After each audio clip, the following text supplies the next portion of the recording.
Have you ever wondered why we procrastinate, even when we know the task at hand is important? That's a question we've all asked ourselves, isn't it? You see, procrastination isn't some rare affliction that only affects a select few. Oh no, it's a universal phenomenon, a common thread that weaves itself into the fabric of everyone's life at some point or another. But let's be clear, procrastination isn't simply about laziness or poor time management. It's not about not knowing what to do or not wanting to do it. It's far more complex than that. Procrastination is a psychological puzzle, a mental tug-of-war between the part of us that wants to get things done and the part that would rather do, well, anything else. It's a fascinating conundrum, isn't it?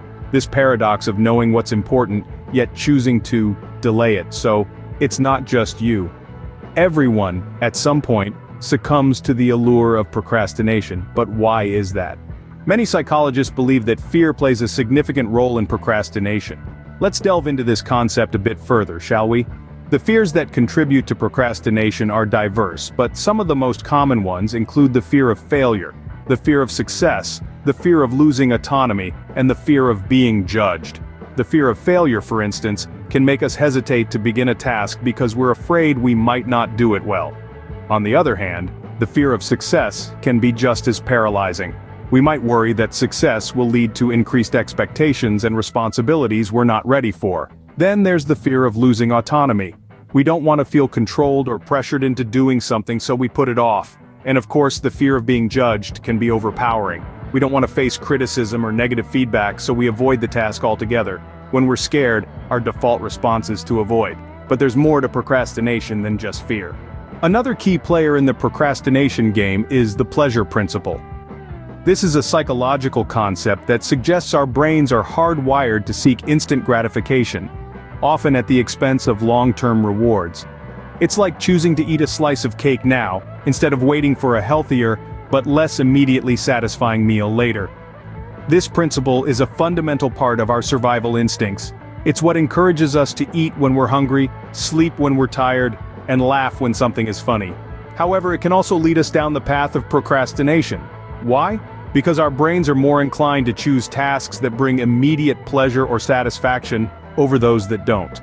So, when a task seems daunting, boring, or just plain unenjoyable, our brains naturally want to put it off in favor of something more pleasurable. This is a common reason why we procrastinate even when we know the task is important. Our brains are hardwired to seek pleasure and avoid pain, making procrastination a natural response. Perfectionism, surprisingly, can also lead to procrastination.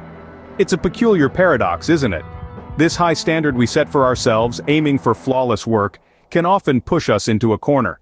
The fear of not meeting this self-imposed perfection can be a daunting prospect. We dread the possibility of falling short, of not doing our absolute best. And so, we delay.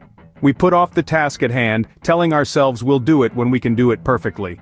In reality, we're avoiding the discomfort of potential failure or criticism.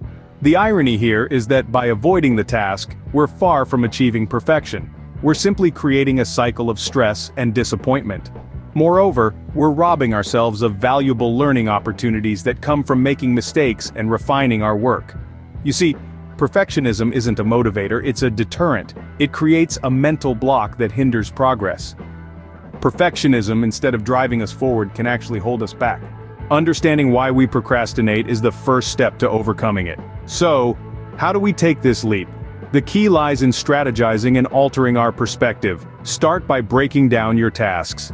Large projects can seem intimidating, but when divided into smaller, manageable parts, they tend to look less daunting. Next, set realistic goals. Instead of aiming for the stars right away, start with the moon. Gradual progress is still progress. Remember, Rome wasn't built in a day, and neither are any of your achievements. Now let's talk about perfectionism and fear. Change your mindset about these. Perfection is subjective and fear of failure is natural, but they shouldn't hinder your journey.